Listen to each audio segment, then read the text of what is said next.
ब्रह्माणं विददाति पूर्वं यो वै वेदाहुं च बृहणोति तस्मै दम्भदेवमात्मबुद्धिप्रकाशं मुमुक्षुर्वै शरणमहं प्रपद्ये। ओं नमो ब्रह्मादिभ्यो ब्रह्मविद्यासम्प्रदायकर्तृभ्यो वंशऋषिभ्यो महत्यो नमो गुरुभ्यः। सर्वोपप्लवरहितः प्रज्ञानगणः प्रत्यकर्तो ब्रह्मैवाहमस्मि। ओं ब्रह्मानन्दं परमसुगतं केवलं ज्ञानमूर्तिं त्वन्त्वातीतं गगनशत्रुशं तत्त्वमस्यादिलक्ष्यम् एकं नित्यं विमलमजलं सर्वदी साक्षिभूतं भावातीतं त्रिगुणरहितं सद्गुरुं तं नमामि।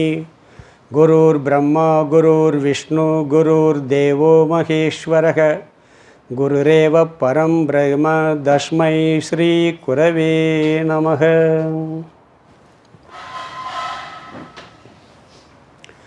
இதில் அந்த முதல் ஸ்லோகம் படிக்கலாம், அது பிரார்த்தனை ஸ்லோகம், அதனால் படிச்சுட்டு ஆரம்பி. ஸ்ரீஹரிம் பரமானந்தம் உபதேஷ்டாரமீஸ்வரம் வியாபகம் சர்வலோகானாம் காரணம் தம் நமாம்யகம். ஸ்ரீஹரிம் பரமானந்தம் உபதேஷ்டாரமீஸ்வரம் வியாபகம் சர்வலோகானாம் காரணம் தம் நமாம்யகம்.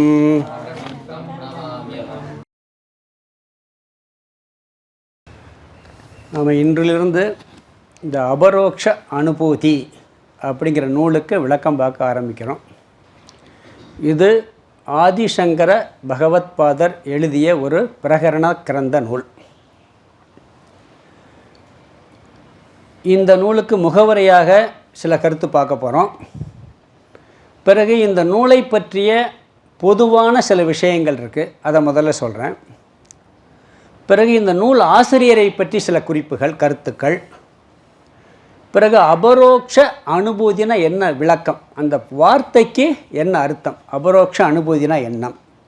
பிறகு சுலோகங்கள் ஒன் பை ஒன்னாக பார்க்க போகிறோம். இப்போ முகவுரை, அதில் நூலை பற்றிய பொதுவான சில கருத்துக்கள், இந்த நூலை எழுதிய ஆதிசங்கரரை பற்றி, இந்த நூலுக்கு அதுக்குள்ள சம்பந்தம், அதை பற்றிய சில கருத்துக்கள், அபரோக்ஷ அனுபூதி அப்படிங்கிற தலைப்புக்கு என்ன விளக்கம் பார்த்துட்டு பிறகு ஒவ்வொரு ஸ்லோகமாக பார்க்க ஆரம்பிக்கலாம். பொதுவாக நம்ம வேதாந்தத்துக்கு வந்த உடனே அனுபந்த சதுஷ்டியம்னு பார்ப்போம். எல்லாத்துக்குமே அனுபந்த சதுஷ்டியம்னு பார்ப்போம். எல்லாம் பார்த்துருப்பீங்க, நீ கேள்விப்பட்டிருப்பீங்க. விஷயம் என்ன, பிரயோஜனம் என்ன, அதிகாரி சம்பந்தம். எந்த விஷயமாக எடுத்தாலும் இந்த 4 விஷயம் முதல்ல பார்க்கணும். பார்த்து தான் நம்ம இறங்குறோம். நம்மளுக்கு தெரிஞ்சு இறங்குறோமோ தெரியாமல் இறங்குறோமோ. சினிமா பார்க்கணும்னு வச்சுக்கங்களேன், இது என்ன படம் முதல்ல தெரிஞ்சுக்கிடுவோம். ஸ்டண்டு படமா, ஜோக்கு படமா, அப்போ சில பேர் குழந்தைங்களுக்கு விளையாட்டு படமா, ஒரு டிவி சீரியல்னு வச்சுக்கலேன், விளையாட்டு சீரியல் இருக்கும். அப்போ அது என்ன பண்ணோம், அதுக்கு உண்டான அந்த குழந்தைகள் டிவியை போய் உள்ளே போகும். சில பேருக்கு சினிமா பிடிக்கும், சில பேருக்கு சீரியல் பிடிக்கும். அப்போ எந்த டிவியில் என்ன விஷயம் இருக்குதுன்னு தெரிஞ்சுட்டு அந்த சேனலே ஓப்பன் பண்ணுவோம். அப்போ விஷயம் என்னன்னு தெரியாமல் எதில் இறங்குறது இல்லை. படிக்கிறத விட அப்படி ஒரு புக்கை படித்தோம்னா இது நாவல் புக்கா, இல்லை துப்பறியும் நாவலா, இல்லை ஒரு வேறு ஏதாவது சினிமா கதையா, அப்படின்னு என்ன விஷயம் இருக்குதுன்னு தெரிஞ்சு அது நம்மளுக்கு தேவையினாத்தான் உள்ளே போவோம். இது பொதுவான கருத்து. அப்போ விஷயம் என்ன அப்படின்னு தெரிஞ்சு தான் உள்ளே போவோம். அதுபோல் இங்கே என்ன விஷயம் படிக்க போகிறோம் அப்படிங்கிறத தெரிஞ்சு தான் நான் படிக்கணும். இந்த ஸ்லோகத்திலேயே 2வது ஸ்லோகத்தில் அனுபந்த சதுஷ்டம் என்னன்னு சொல்ல போகிறார். அங்கே விரிவாக நம்ம பார்க்க போகிறோம். ஸ்லோகத்திலே வருது அனுபந்த சதுஷ்டம் என்னன்னு வருது, சாதன சதுஷ்டம் என்னன்னு வரப்போகுது இதில் இந்த டெக்ஸ்ட்டில். நீங்கள் எல்லாருமே கிளாஸ் நிறையா கேட்டவங்கிறதுனால ரொம்ப விளக்கம் தேவையில்லை. நான் சுருக்கமாக சொல்லிவிட்டு டெக்ஸ்ட்குள்ளே போயிடலாம். இதை பற்றிய விஷயங்கள் இதை சங்கராச்சாரியரே சொல்ல போகிறார். அனுபந்த சதுஷ்டம் என்னன்னு சொல்ல போகிறார். இங்கே என்ன விஷயம்னா, உலகத்திலே பெரிய விஷயம் எது தெரியுமா? உலகத்திலே பெரிய விஷயம் எது? உலகத்திலே பெரியவர் யார்? ஆண்டவன் மிக பெரியவன் சொல்கிறோம். பெரியவர் யார்? கடவுள் தான். அதுதான் பெரிய விஷயம். இன்னும் சுருக்கமாக சொன்னால் உலகத்திலே பெரிய விஷயம் எது தெரியுமா? அவர் எங்கே இருக்கார்? கடவுள் தூணிலும் இருப்பார், துரும்பிலும் இருப்பார். அவர் இல்லாத இடமே இல்லை. அங்கிங்கெனாதபடி எங்கும் பிரகாசமாய் ஆனந்த பூர்த்தியாகி இருப்பார். எல்லா இடத்துலையும் இருக்கும். இங்கே இருக்காரா இல்லையா? இமைப்பொழுதும் என் நெஞ்சில் நீங்காமல் தாழ்வாள் நீங்காதான் தாழ்வாள்கன்ட்டார். அப்போ எங்கும் நிறைந்த பரம்பொருள், நீக்கமர நிறைந்த தத்துவம் நம்முள்ளும் ஆத்மஸ்வரூபமாக இருப்பதால் இருப்பதிலே பெரிய விஷயம் என்னை பற்றிய விஷயந்தான். எந்த விஷயம்? நம்மளை பற்றிய விஷயந்தான். அதே பெரிய விஷயம். நம்மளை பற்றி தெரிஞ்சுக்கிறணும் அப்படிங்கிறதுக்கு தான் சொல்கிறேன்னா, என்ன முட்டாள்தனமாக இருக்குது, என்னை பற்றி எனக்கு தெரியாதா? என்னை பற்றி நான் தெரிஞ்சுக்கிறதுக்கு எனக்கு என்ன வேலை இருக்குது? என்ன என்னை பற்றி தெரிஞ்சுக்கிறது நான் யாரும் எனக்கு தெரியாதா? ஏற்கனவே உதாரணம் சொல்லியிருக்கேன் நிறையா கிளாஸில். ஒரு பிரம்மச்சாரி நிறையா கிளாஸ் கேட்டவரை டாக்டர்கிட்ட கூப்பிட்டு போயிட்டாங்க. இவர் ஏதோ சின்ன வயசுலேயே கிளாஸுக்கு வர்றாருன்னு சொல்லிவிட்டு, அவருக்கு ஏதோ ஆகிப்போச்சுன்னு சொல்லி, எதுக்கு போகிறேன்னு எதுக்கு கிளாஸுக்கு போகிறேன்னா என்னை போய் தெரிஞ்சுக்கிறதுக்கு போகிறேன்னாரு. என்னப்பா உன்னை போய் தெரியாதா அப்படின்னு அவர் கேட்டிருக்கார். டாக்டர்கிட்ட நீங்கள் யாருன்னு கேட்டிருக்கேன். டாக்டர்னு இருக்கார். அது உங்கள் தொழிலெல்லாம் நீங்கள் சொல்கிறீங்க அப்படின்னு இருக்கார். இவர் இன்னாருடைய மகன் இருக்கார். அது உங்கள் உறவில் நீங்கள் சொல்கிறீங்க. பிறகு சொல்லியிருக்கார், எனக்கு இத்தனை வயசு, அதாவது உங்களுடைய வயசை சொல்கிறீங்க, எல்லாம் சொல்ல ஒவ்வொன்றுக்கா பயிர் சொல்லுவேன், எனக்கு ஏதோ 1000 நீ போயிருன்ட்டார் அவர். நம்மளை பற்றி தெளிவாக தெரியலை, மேலோட்டமாக தெரிஞ்சிருக்கோம். உண்மையான சொரூபம் என்னன்னு தெரியலை. அதை பற்றிய விஷயத்தை இங்கே சொல்லுது. நான் யார்? தர்மரிடம் கூட கேள்வி கேட்டாங்க. எதை எறிந்தால் வேறொன்றையும் அறிய வேண்டிய அவசியம் இல்லை, பிரம்மத்தை எறிந்தால் வேற ஒன்றையும் அறிய வேண்டிய அவசியம் இல்லைன்ட்டார். அந்த பிரம்மம் எங்கே இருக்கு? எனக்குள்ளே இருக்குது. எனக்குள்ள சைதன்ய ஸ்வரூபமாக, உணர்வு ஸ்வரூபமாக, உயிர் ஸ்வரூபமாக இருக்குது. அப்போ என்னை அறிந்தால் நம்ம பிரம்மத்தை அறிந்ததாக ஆகின்றோம். இதை அறியறதுக்கு யாரும் முயற்சி பண்ணுறதே இல்லை. நாம் எங்கே போனாலும் ஒரு கண்ணாடி இருக்குதுன்னு வச்சுக்கோங்க, அங்கே என்னத்தை பார்ப்போம்? போய் நம்ம முகத்தை தான் பார்ப்போம். விரும்புகிறோமா இல்லையா? நம்ம முகத்தை பார்க்குறதுல அப்படி ஒரு சந்தோஷம். அது முகம் நல்லா இருக்கோ எப்படி இருக்கோ, கண்ணாடின்னு கண்ணில் தெரிஞ்சுன்னா நம்மளை பார்க்கணும்னு ஒரு ஆசை இருக்குது. நம்ம முகத்தை காட்டுறதே அபரோக்ஷ அனுபூதி. ஆனால் நம்மளை யாருன்னு காட்ட போகுது? வேதாந்தமே உபனிஷதங்களை யாரை காட்டுதுன்னா கடவுளை காட்டவில்லை, நம் ரூபத்தில் கடவுளை காட்டுகின்றது. ஆனால் அதுக்கு ஆர்வம் இருக்கான்னா ஆர்வமே இல்லை, போகிறதே இல்லை. அதனால் இங்கே என்னென்னா, நம்ம எத்தனை முறை கண்ணாடியில் பாருங்கள் சலிக்குதா? நம்மளை எத்தனை முறை முகத்தை கண்ணாடி நம்மளை வேற ஆளை பார்த்தா சலிச்சிடும், நம்ம முகத்தை பார்க்குற சலிக்கவே சலிக்காது. இந்த மாதிரி இந்த அபரோக்ஷ அனுபவி நம்ம முகத்தை காட்ட போகுது. அதனால் எத்தனை தடவை படித்தாலும் இது சலிக்காத ஒரு நூல் தான். ஆதிசங்கரரே எழுதின நூல்னு சொல்லுவாங்க, மற்றதெல்லாம் ஒரு பேரில் வந்திருக்குன்னு சொல்லுவாங்க. பின்னாடி பார்ப்போம் அதை. சரி, என்னைய போய் தெரிஞ்சால் என்ன பிரயோஜனம்? பலன் என்னது? ரெண்டாவது விஷயம், நம்மை பற்றிய விஷயம், பெரிய விஷயம், பிரம்மத்தை பற்றிய விஷயம், கடவுளை பற்றிய விஷயம் எல்லாம் ஒரே தான். பிரயோஜனம் என்னென்னா, எந்த பலனும் இல்லாமல் ஒரு காரியத்தில் ஈடுபட மாட்டோம். நீ கடமையை செய், பயனை எதிர்பார்க்காதே. பயன் வேணான்னு சொல்லலை, பலன் உன் கையில் இல்லைன்னு சொல்லுது கீதையில் கூட. பலனை எதிர்பார்க்க யாரும் செய்ய முடியாது. ஒரு பிஸ்னஸ் பண்ணால் கூட எவ்வளோ லாபம்னு யோசிச்சு தான் செய்வோம். செஞ்ச பிறகு என்ன கிடைக்குதோ அதை அக்செப்ட் பண்ணிட்டு போகணும். அதுதான் கர்மயோகம். அதனால் பிரயோஜனம்னு தெரியணும். எது தெரிஞ்சாலும் இங்கே என்ன சொல்கிறாங்கன்னா, இப்போ பார்க்குறோம் ஒரு சீரியல் இருக்குது, அந்த சீரியல் பூரா அழுதுகிட்டே இருப்போம். அந்த சீரியல் பூரா அழுகையாக வரும், பார்க்காம இருக்குமா? அழுகிறதுல ஒரு சந்தோஷம், அழுகிறதுல ஒரு சுகம் கிடைக்குது அங்கே. அதனால தானே பார்க்குறோம். சிரிப்பு சில பார்த்தா ஜோக்காக வரும், அதையும் பார்ப்போம். அதை பார்த்தா அதில் ஒரு சந்தோஷம். ஏதாவது ஒரு பலன் இல்லாமல் ஒரு விஷயத்தில் இறங்கவே மாட்டோம். அப்போ இங்கே டாக்டர் படிக்கிறோம், எதுக்கு? டாக்டர் படித்தா வைத்தியம் பார்த்து நல்லா சம்பாதிக்கலாம், பேர் வரலாம், இல்லை சேவை பண்ணலாம், ஏதோ ஒரு பலன் இருக்கும். இங்கே என்ன பலன் சொன்னால், நம்மளை அறிஞ்சிட்டோம்னா கவலை இல்லாமல் வாழலாம். ஒரு சினிமா பாடல்கள் கூட இருக்குது, எம்ஜிஆர் பாட்டு, உன்னை எறிந்தால் நீ உன்னை எறிந்தால் உலகத்தில் போராடலாம், உயர்ந்தாலும் தாழ்ந்தாலும் தலை வணங்காமல் நீ வாழலாம். அது ஏதோ ஒரு சீனில் வந்தால் கூட நம்மை அறிந்தால் அப்படி ஒரு விஷயம் நம்மளுக்கு கிடைக்குது அப்படிங்கிறார். உலகமே ஒரு போராட்டம்தான். உலகத்தில் நீங்கள் பார்த்தீங்கன்னா எப்பயுமே சந்தோஷமாக ஆனந்தமாக இருந்தேங்கிறது யாரையுமே சொல்ல முடியாது. அந்த போராட்டங்களுக்கு இடையில் நம் மனதை எப்படி ஆனந்தமாக அமைதியாக வைத்து கொள்வது என்பது தான் இந்த நூலினுடைய பலனே. போராட்டம் இருந்துக்கிட்டே இருக்கும். ஒருத்தர் சொன்னார், சந்தோஷம் எப்போன்னா 2 போராட்டத்துக்கு இடைவுள்ள இடைவெளி தான் சந்தோஷம்னார். அது மாதிரி இங்கே என்னன்னு சொன்னால், இந்த போராட்டத்தை நிறுத்த முடியாது, அந்த போராட்டத்தை நாம் ஃபேஸ் பண்ணி அமைதியோடு ஆனந்தமாக வாழ வைப்பது நம்மை பற்றிய அறிவை அறிந்து கொண்டால் அப்படிங்கிறார். இன்பம் வந்தாலும் துன்பம் வந்தாலும் லாபம் வந்தாலும் நஷ்டம் வந்தாலும் வெற்றி ஏற்பட்டாலும் தோல்வி ஏற்பட்டாலும் ஆள் மனதில் அமைதி. வெளியே அழுவோம், ஒரு துக்கம் வந்து அழுவோம், அதெல்லாம் அழுகக்கூடாதுன்னு சொல்லக்கூடாது. அப்புறம் வீட்டில் நமக்கு இல்லறத்துலலாம் வீட்டு அழுகலைன்னு வச்சுக்கோங்க, அவனுக்கு பைத்தியம் பிடிச்சிட்டு அனுப்பிச்சி விட்ருவாங்க. அது மேலோட்டமாக இருக்கணும், ஆள் மனசில் இருக்கணும். அதுக்கு பிறகு அடுத்த வேலையை ஆரம்பிச்சிடணும். அந்த தன்மையை இது கொடுக்கும். நம்ம சாமிகிட்ட கிளாஸ் கேட்டுக்கிட்டு இருந்தவங்க ஒரு அம்மா வந்துச்சு. அம்மா வந்து, இவர் எங்கள் வீட்டுக்காரரு உங்கள் கிளாஸ்க்கு வர்றாரு, கூப்பிட்டு வந்துட்டார் அவரோட ஒய்ஃபை. வந்து என்ன பிரயோஜனம், ஒரு பிரயோஜனம் இல்லை அப்படின்னு சொன்னாங்க. அவருக்கு உடனே சாமிக்கு சங்கடமாக போச்சு, என்னடா நம்ம கிளாஸை கேட்டு ஒரு பிரயோஜனம் இல்லைன்னு இந்த அம்மாவே கம்ப்ளைண்ட் பண்ணுது, இவர் 1 வருஷமாக கிளாஸ்க்கு வந்துக்கிட்டு இருக்காரு அப்படின்னு சொன்ன உடனே சாமி சொன்னார், அந்த ஐயா வந்து கிளாஸ், சாமி பொய் சொல்கிறா சாமி அப்படின்னு சொல்லிச்சு. என்ன கேட்டாப்புல, நான் திட்டினேன் சாமி, கிளாஸுக்கு வர்றதுக்கு முன்னாடி எப்படி திட்டினேன்னு கேளுங்க, இப்போ எப்படி திட்டுறேன்னு கேளுங்க. அப்போ ரொம்ப மோசமாக திட்டினேன், இப்போ அளவாக திட்டுற சாமி, அது பிரயோஜனமாக இல்லையா?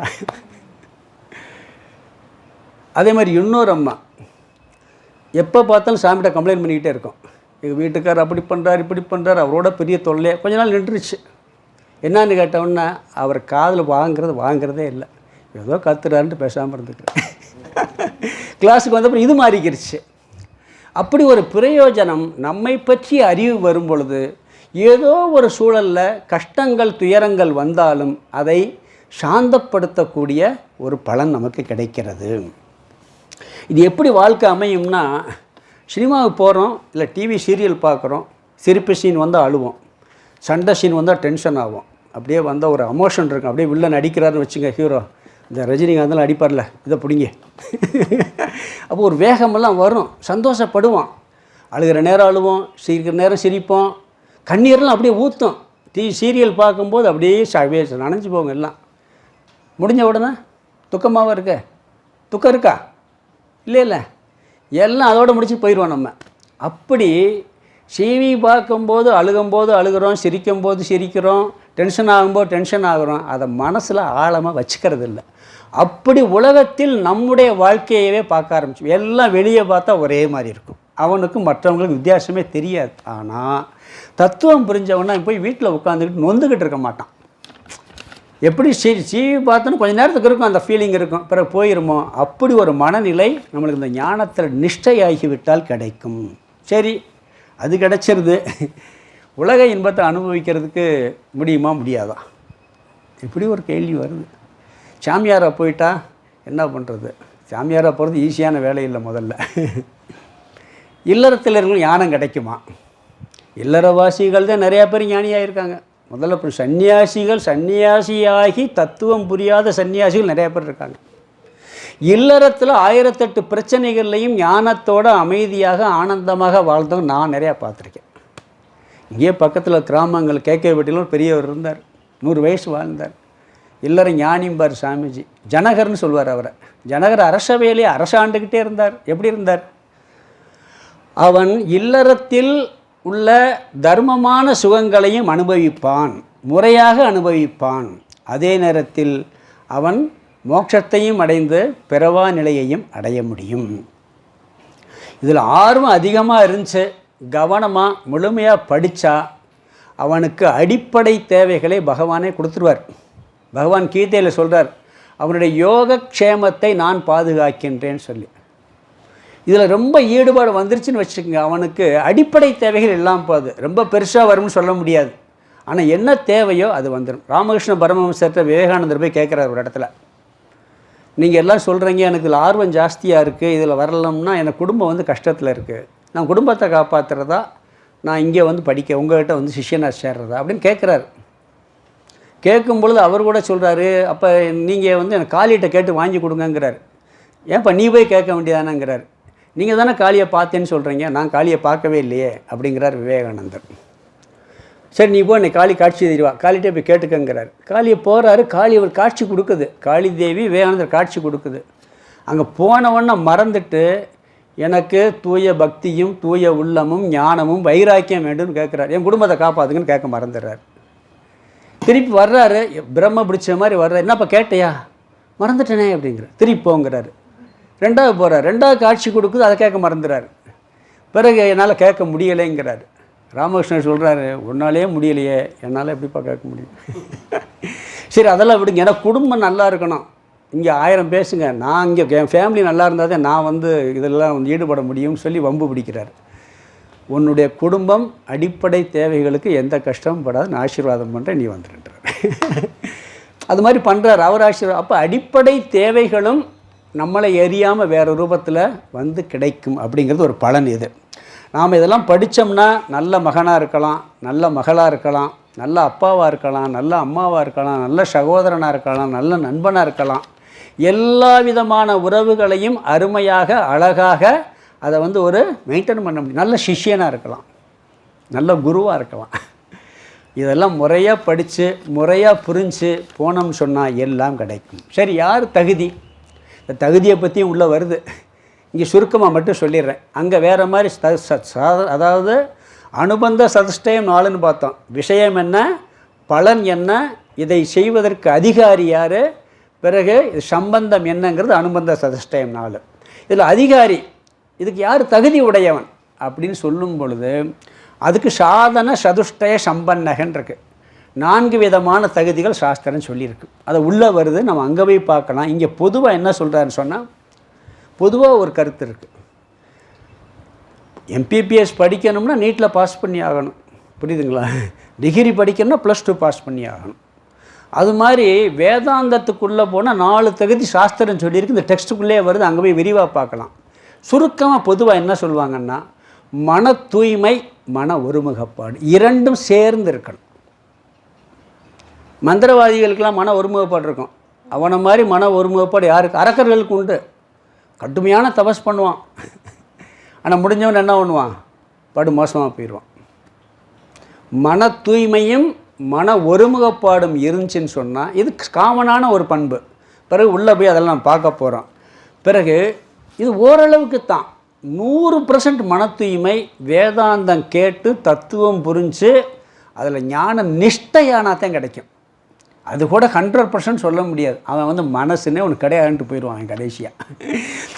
அதில் கூட பழைய வாசனைகள்லாம் வரும், அழுக்குகள் வரும். என்ன பண்ணிட்டு போவான்? இது மனசே நான் கிடையாது, அது வருது போயிடுதுன்ட்டு போயிடுவான். அப்படி போயிடுவான் அவன். 100% முடியாது.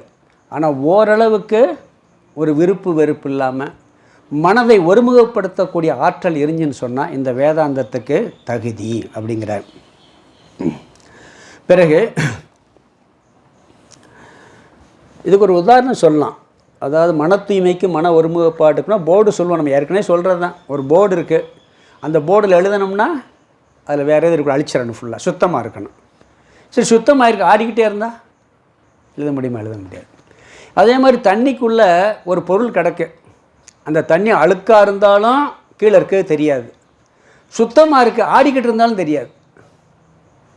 அது மாதிரி மனசு சுத்தமாகவும் இருக்கணும், ஆடாமல் இருக்கணும். அது 2 இருந்தால் உள்ளே ஒளிர்கின்ற அந்த ஆத்ம தத்துவம் தெளிவாக விளங்கும். அதனால் ஒரு அதிகாரி யாருன்னா பொதுவாக எடுத்துக்கிட்டால் மன ஒருமுகப்பாடு, மன தூய்மை உள்ளவன். பிறகு சம்பந்தம். பொது சம்பந்தம் எப்படின்னா, இப்போ சாதாரண உலக விஷயங்கள் எடுத்துக்கிட்டிங்கன்னு சொன்னால், ஒரு விஷயம் டாக்டர் படிக்கணும் அப்படின்னு சொன்னால் விஷயம் டாக்டர் தகுதி நீட் பாஸ் பண்ணியிருக்கணும். பிறகு பலன் என்னென்னா டாக்டர் ஆயிடுவான். சம்பந்தம் என்னென்னா போய் மெடிக்கல் காலேஜில் சேர்ந்து முறையாக படிக்கணும். இப்போ புத்திர காமேஷ்டி யாகம் பண்ணணும், அது கர்மகாண்டத்தில். புத்திரன் வேணுங்கிறது அவனுக்கு விருப்பம் உள்ளவன், தகுதி உடையவன். யாருன்னா புத்திரனுக்காக வேண்டுபவன் அதிகாரி. விஷயம் என்ன? இந்த புத்திர காமேஷ்டி யாகம் பண்ணால் குழந்தை கிடைக்கும். பலன் என்ன? குழந்தை கிடைக்கும். சம்பந்தம் என்னென்னா அது எப்படி பண்ணணுமோ தெரிஞ்சு பண்ணணும். இது 4 இது இருக்குது. இங்கே எப்படின்னு சொன்னீங்கன்னா, விஷயம் இங்கே சம்பந்தம். இங்கே என்னன்னு சொன்னால் விஷயம் தன்னை பற்றிய விஷயம், அதிகாரி சித்த சுத்தி உள்ளவன், மன ஒருமுகப்பாடு, மன தூய்மை உள்ளவன். பலன் என்ன? துயரத்திலிருந்து விடுபடுதல், ஆனந்தமாக அமைதியாக வாழுதல். சம்பந்தம் என்னன்னா, நல்ல குருகிட்ட போய் உட்காந்து சிரவணம் பண்ணி அந்த சந்தேகங்கள்லாம் நீக்கி அந்த ஞானத்தை மனதில் நிலைபெற வைப்பது தான் அந்த சம்பந்தம் சொல்கிறது. இது நாளும் அனுபந்த சதுஷ்டயம்னு பேர். இந்த அதிகாரியை உள்ளே போய் பார்க்க போகிறோம். அதிகாரிகள் சுருக்கமாக பார்த்துட்டோம்.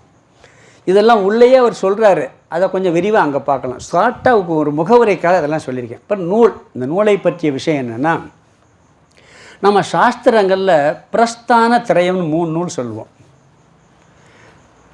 வேதத்தினுடைய இறுதி பகுதியாகிய வேதாந்தம் உபனிஷத்துக்கள் ஒன்று, அது சுருதின்னு பேர். அதுதான் நம்மளுடைய இறுதியான தத்துவத்தை சொல்லக்கூடிய நூல். கர்மகாண்டம் இருக்குது, அதுவும் சுருதி தான். சுருதியாக இருந்தாலும் கூட அது உலக வாழ்க்கைக்காக சொல்கிறது. ஞானகாண்டம் உபனிஷத்துக்கள், இது சுருதின்னு பேர். இது ஒரு நூல். பகவத்கீதை ஸ்மிருதின்னு பேர். அந்த சுருதியில் உள்ள கருத்தையே தொகுத்து அதனுடைய அர்த்தம் மாறாமல் சொன்னதுனால ஸ்மிருதின்னு பேர். பகவத்கீதை 2வது. உபனிஷதங்கள் சுருதி, ஸ்மிருதி பகவத்கீதை. 3வது சூத்திரம், வியாச பகவான் எழுதக்கூடிய பிரம்மசூத்திரம். இந்த 3ம் பிரஸ்தானம்னா முக்கியமான 3. பிரஸ்தானம்னா முக்கியமான, திரயம்னா 3. முக்கியமான 3 நம் சம்பிரதாயத்தில் சொல்லப்படக்கூடிய நூல்கள் எது? உபனிஷதங்கள், பகவத்கீதை, பிரம்மசூத்திரம். உபனிஷதங்கள் யார் எழுதுன்னு தெரியாது. கடவுளால் இந்த உலகம் படைக்கும் பொழுதே படைக்கப்பட்டது. பகவத்கீதை பகவான் கிருஷ்ணரால் அர்ஜுனனுக்கு சொல்லப்பட்டது. வியாச பகவான் சொல்ல விநாயகர் எழுதியது. பிரம்மசூத்திரம் வியாச பகவானால் வேதத்தினுடைய கருத்துக்களை எல்லாம் சுருக்கமாக சூத்திர வடிவில் எழுதப்பட்டது. இந்த 3 நூல்கள் பிரஸ்தான திரயம் சொல்கிறது. இங்கே என்ன சொல்கிறான்னு சொன்னால், இது பிரஸ்தான திரயத்தின் மைய கருத்துக்களை எழுதக்கூடிய இனியொரு வகை நூல் இருக்குது. அதுக்கு பேர் பிரகரண கிரந்தங்கள்னு பேர். இந்த 3 நூல்களில் எழுதப்பட்ட விஷயங்களை ஒரு ஞானிகளோ ஆச்சாரியர்களோ அதை எழுதுனாங்கன்னா அதுக்கு பேர் பிரகரண கிரந்தங்கள்னு பேர். இந்த அபரோக்ஷ அனுபூதி அப்படிங்கிற நூல் பிரகரண கிரந்தங்களில் ஒன்று. சரி, இதுக்கு பேர் என்ன பேர்? பிரகரண கிரந்தம். பிரஸ்தான திரயம் 3. அந்த கருத்துக்களை ஒருத்தர் புரிகிறதுக்காக எழுதுனா அதுக்கு பேர் பிரகரண கிரந்தங்கள். ஆதிசங்கரர் நிறைய எழுதியிருக்கிறாரு, வித்யாரண்ய மகாசுவாமிகள் எழுதியிருக்கிறாரு, இப்படி நிறைய எழுதியிருக்கிறாங்க. திருமூல திருமந்திரம், இப்படியெல்லாம் நிறைய டெக்ஸ்டெல்லாம் இருக்குது. கைவல்ய நவநீதம், இதெல்லாம் அந்த கருத்துக்கள் எழுதப்பட்ட நூல்கள். இதுக்கெல்லாம் பிரகரண கிரந்தங்கள்னு பேர். அதில் 3 வகையான பிரகரண கிரந்தங்கள் இருக்குது. எப்படின்னீங்கன்னா, ஒன்று மைய கருத்தை, அந்த வேதத்தினுடைய மைய கருத்தை ஆரம்பம் முதல் இறுதி வரை சாரமாக சொல்லி முடிச்சிருவாங்க. எல்லா விஷயம் வந்துடும். அது ஒரு வகையான பிரஸ்தான திரயம். அது எப்படின்னா, அதில் அனுபந்த சதுஷ்டயம், சாதன சதுஷ்டயம், பிறகு அதிக எல்லாம் பிறகு தத்துவம் தத்துவ நிஷ்டை வரைக்கும் போய் கொண்டுக்கிட்டே இருக்கும். இது சாரத்தை சொல்கிறது. 2வது வகையான பிரஸ்தான திரயம் என்னன்னு சொன்னால், இந்த முதல் வகையானதில் தத்துவ போதம் அதை சேர்ந்தது, விவேக சூடாமணி அதை சேர்ந்தது, பஞ்சதசியில் முதல் அத்தியாயம் அந்த மாதிரி சேர்ந்தது. முதல் வகையான பிரஸ்தான திரயம். அதில் எல்லா விஷயமும் டோட்டலாக வந்துடும். இது இருக்கு இல்லைன்னு சொல்ல வேண்டியதில்லை. யார் படிக்கணும், அதிகாரி யார், எப்படி ஸ்டெப் பை ஸ்டெப்பாக போகிறதுன்னு போய் ஞானத்தோட ஞான நிஷ்டையோடு முடிப்பாங்க. பஞ்சதசி 15 அத்தியாயம் இருந்தாலும் முதல் அத்தியாயம் சாரமாக சொல்லுது. விவேக சூடாமணி தத்துவ போதமும் அப்படித்தே இருக்குது. 2வது வகையான பிரஸ்தான திரயம் என்னென்னா, ஒரு தலைப்பை எடுத்துக்கிட்டு அதை மட்டும் விசாரம் பண்ணுவாங்க. கூட ஏதாவது சில விஷயங்கள் தத்துவம் சொல்லுவேன், ஒரு தலைப்பை எடுத்து தத்துவத்தை கொண்டு போயிடுவாங்க. ஒரு தலைப்பை கான்சன்ட்ரேட் பண்ணுவாங்க. ஜீவன் முக்தி விவேகம் இருக்குது. பிறகு பஞ்சதசியில் வேறு அத்தியாயம் இருக்குது பார்த்திங்களா, அது பூரா அப்படிதான். 2வது அத்தியாயம் எடுத்தால் பஞ்சமகாபூத விவேகம், பஞ்ச கோஷ விவேகம், அதை ஒன்றை ஹைலைட் பண்ணி அதன் மூலமாக விளக்கிட்டு போயிடுவாங்க. 3வது வகையான பிரஸ்தான திரயம் என்னன்னு சொன்னீங்கன்னா, சாரத்தை சொல்லிடுவாங்க, அப்புறம் ஏதாவது ஒரு விஷயத்தை எடுத்து ஹைலைட் பண்ணுவாங்க. 3 வகையான பிரகரண கிரந்தங்கள் இருக்குது. ஒன்று முழு சாரத்தை அடிப்படை ஸ்டெப் பை ஸ்டெப்பாக சொல்கிறது, ஏதாவது ஒன்று எடுத்துகிட்டு ஹைலைட் பண்ணுறது. மூணாவது சாரத்தையும் சொல்லி ஒரு ஹைலைட் பண்ணுறது. இந்த மூன்றாவது வகையான பிரகரண கிரந்தம் தான் இந்த அபரோக்ஷ அனுபூதிங்கிற நூல். இதில் சாரமும் சொல்லப்படுது, பிறகு நிதித்தியாசனத்தை ஹைலைட் பண்ணுது. என்ன பண்ணுது? நிதித்தியாசனத்தை ஹைலைட் பண்ணுறாங்க. இங்கே இது முழு வேதத்தினுடைய கருத்தை சொல்லிட்டு ஹைலைட் பண்ணுறாங்க. சரி, இந்த நூலில் என்ன கருத்துக்கள் இருக்குது? அடுத்து இந்த நூல் உள்ளே போகிறோம். இதில் என்ன கருத்துக்கள் இருக்குதுன்னு பார்த்தா மொத்தம் 144 ஸ்லோகங்கள் இருக்குது. இதில் முதல்ல ஒரு 16 ஸ்லோகம் வரைக்கும் பிரார்த்தனை, அனுபந்த சதுஷ்டயம், சாதன சதுஷ்டயம், வேதாந்தத்தினுடைய சாரத்தை சுருக்கமாக சொல்லிடுறாங்க. 16 ஸ்லோகத்தில் கம்ப்ளீட்டாக சாரத்தை சொல்லி முடிச்சிடுறார் வரிசையாக. பிறகு ஆத்ம விசாரம் சொல்லி ஆத்மாவினுடைய லட்சணம், அந்த லட்சணத்தை யுக்திப்படி நிரூபணம் பண்ணுறாரு, வேதாந்தப்படி நிரூபணம் பண்ணுறார். சுருதி பிரமாணம், யுக்தி பிரமாணம். பிறகு 2 விஷயம் இருக்குது உலகத்தில், ஆத்மா சத்தியம், அனாத்மா மித்தியாங்கிறது. இந்த அனாத்ம தத்துவத்தையும் 2வது சொல்கிறார். அதை மித்தியா அப்படிங்கிற கருத்தையும் சொல்லப்படுது. பிறகு முக்கியமான ஒரு ஹைலைட் என்னன்னு சொன்னீங்கன்னா, ஞானிக்கு மொத்த கர்மா, சஞ்சித கர்மா அழிஞ்சு போகும், ஆகாமிய கர்மா அழிஞ்சு போகும், பிராரப்த கர்மம் இருக்குன்னு எல்லோரும் சொல்லுவாங்க. ஏன்னா அதை அனுபவிச்சுக்கிட்டு இருக்கான். அது வரைக்கும் இந்த உடம்பு இருக்கும்னு சொல்லி. உடம்பு இருக்கும், ஆனால் பிராரப்த கர்மா அவனுக்கு இல்லையா. ஏன்னா அதை அவனை போய் ஒன்றும் செய்ய முடியாதான், இருக்குமா, அவனை தாக்காதான். அதனால் பிராரப்த கர்மாவும் ஞானிக்கு இல்லைங்கிறத இங்கே ஹைலைட் பண்ணுறார் வேதாந்த். அதை நிரூபிக்கிறார். பிராரப்த கர்மாவும் கூட ஞானிக்கு இல்லை. பிறகு நிதித்தியாசன சாதனை, இங்கே முக்கியமாக நிதித்தியாசன சாதனையை சொல்கிறாரு. பிறகு கடைசியில் இந்த சாரத்தெல்லாம் சொல்லி முடிவுரை செய்கிறார். இங்கே பார்த்தீங்கன்னா ஃபஸ்ட்டு சாரம் அனுபந்த சதுஷ்டயம், சாதன சதுஷ்டயம், வேதாத்தின் சாரம், பிறகு ஆத்ம தத்துவம், பிறகு அனாத்ம தத்துவம். பிறகு முக்கியமான கருத்து ஞானிக்கு பலன். ஞான பலன் என்ன? எல்லா கர்மமும் அழிந்தாலும் கூட பிராரப்த கர்மம் அழியுங்கிறதுக்கு உண்டான ஹைலைட் பண்ணுறாரு. பிறகு ஞான நிஷ்டை எப்படி பண்ணுறதுன்னு பண்ணி முடிவரை சொல்லி இந்த அத்தியாயத்தை அவர் நிறைவு செய்கின்றார். பிறகு இந்த நூல் ஆசிரியர், அது எல்லாருக்கும் தெரிஞ்சவர் தான், பகவத்பாதர் ஆதிசங்கரர். அவரை சங்கராச்சாரியான்னு சொல்லுவோம். ஏன் இதை பற்றி சொல்ல வேண்டியது இருக்குன்னா, அவர் பேரில் எத்தனையோ நூல்கள் வருது. யார் பேரில்? சங்கராச்சாரியார் பேரில். இப்போ விவேக சூடாமணி இருக்குது, எல்லாமே சங்கராச்சாரியர் பேர் போட்டிருக்காங்க.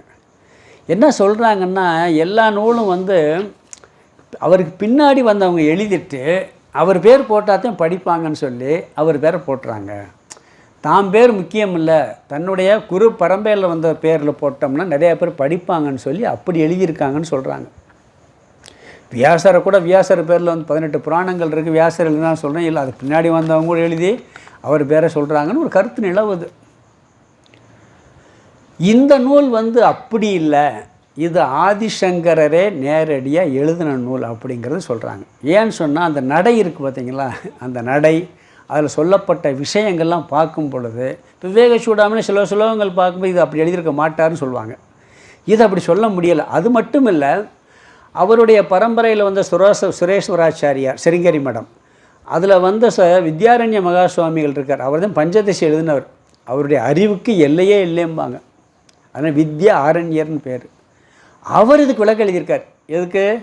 இந்த அபரோக்ஷம். அவர் அப்போ சொல்லும் பொழுது தான் இது ஆதிசங்கரரே எழுதினார் அப்படின்னு சொல்லி நிறைய இருந்தாலும் இவர் பேரில் வந்திருக்கு. ஆனால் மற்றதெல்லாம் சொல்ல முடியாது, இது அவரே எழுதியது, இதில் சந்தேகமே இல்லை அப்படிம்பாங்க. சினிமா படத்தில் கூட பார்த்தீங்கன்னா யாரோ ஒருத்தர் எழுதி கொடுப்பாரு, இன்னொருத்தர் பேரை போட்டுருவாங்க. அப்படித்தான் இருக்கும். அதாவது சாதாரண எழுதி பெரியவங்க பேரை போடுறது உண்டு. சினிமாவில் ஒன்று வந்துச்சு, கண்ணதாசன் பெரியாளா வாலி பெரியாளா? இப்போ கண்ணதாசன் தானே பெரிய கவிஞர்னு சொல்லுவான். கண்ணதாசன் எழுதி வாலி பேரை போட சொன்னார் ஒரு இதில். ஏன்னா எம்ஜிஆருக்கு பிடிக்காது கண்ணதாசனை. டைரக்டர் எழுதி வாங்கிட்டு வந்துட்டார். வாங்கிட்டு வந்து எம்ஜிஆர்கிட்ட கொடுத்தவொடனே அவர் கண்டுபிடிச்சிட்டார். யார்? எம்ஜிஆர் கண்டுபிடிச்சிட்டாராம். கண்டுபிடிச்சி இது யார் எழுதுன்னு கேட்டாராம். அவர் அப்படியே டைரக்ட் இல்லை சொல்லுங்கள், வரியை பார்த்தா கண்ணதாசன் எழுதியிருக்காருன்னாராம். இல்லை, நீங்கள் அவர் பிடிக்காதுங்கிறதுனால நான் எழுதிட்டு அவர் பேர்னு சொல்லிட்டேன், மன்னிச்சுக்கங்கன்னாராம். இல்லை பரவாயில்ல, நல்லா இருக்குது, அவர் பேர்லேயே போட்டிருந்தாராம். பாருங்கள், உயர்ந்தவங்க எழுதி கீழே இருக்கவங்கள போட சொல்லியிருக்காங்க இங்கே. இதெல்லாம் எப்படின்னா அந்த கீழே இருக்கவங்க எழுதிட்டு மேலே இருக்கவங்கள போட சொல்லுவாங்க. இங்கே சங்கரர் வந்து இது அவரே எழுதுனது, மற்றதெல்லாம் அப்படி இல்லை, அவருடைய சிஷ்ய பரம்பரையில் வந்து எழுதிட்டு அவர் வேற போட்டிருக்காங்க. இது அபரோக்ஷ அனுபூதி அப்படி இல்லை அப்படிங்கிற கருத்தை சொல்கிறாங்க. இந்த நூலில் வந்து தரத்தை பார்த்தா அப்படி தெரியுதான், அவரை தவிர இது எழுதியிருக்க முடியாதுன்னு சொல்லி.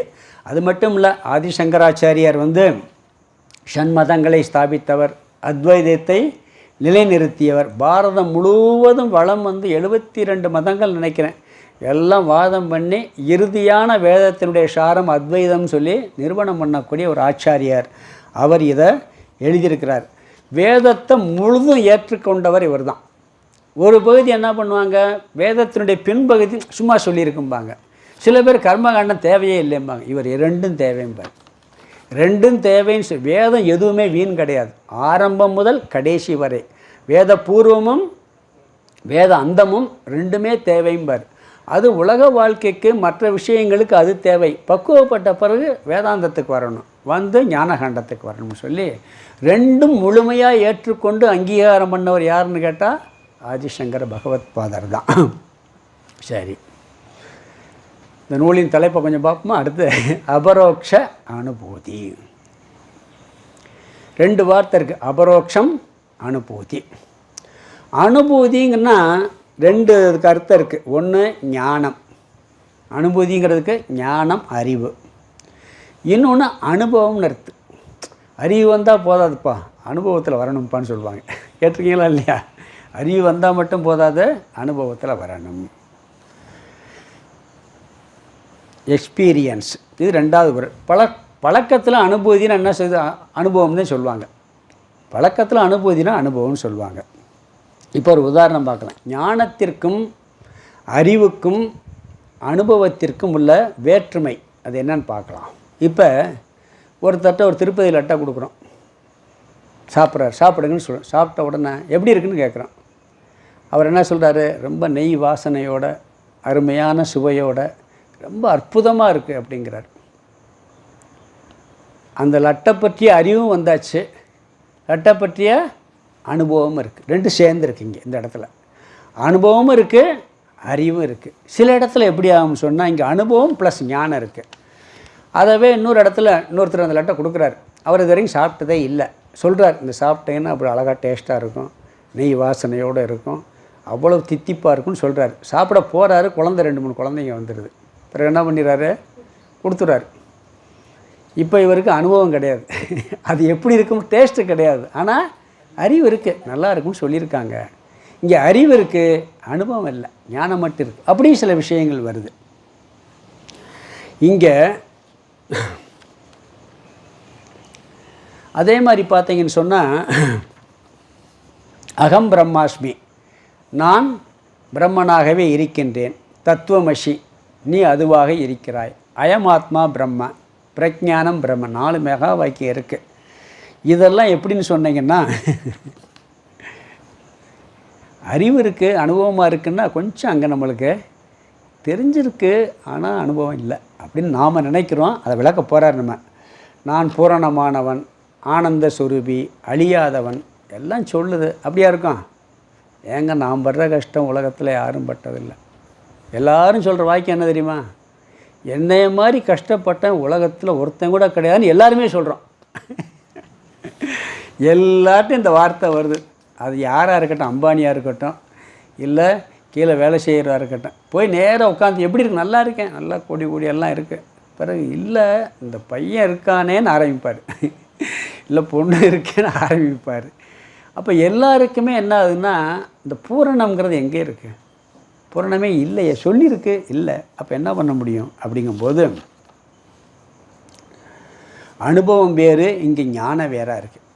சின்ன வயசில் பார்த்தீங்கன்னா திருக்குறள் பார்க்கலாம், அறத்தான் வருவதே இன்பம்னு படிக்கிறான், அறிவு வந்துடுது, தர்மத்தினால இன்பம் வருமாப்பா. பிறகு நன்றி மறப்பது நன்றன்று, நன்றியை மறந்தால் நல்லதில்லை, அன்பிற்கும் உண்டோ அடைக்குந்தால், படித்து மனப்பாடம் பண்ணி அடுத்த தடவை ஒப்பிச்சிருவான். அது என்ன பொருள்னு சொல்லிடுவான். அனுபவம் இருக்கா அவனுக்கு?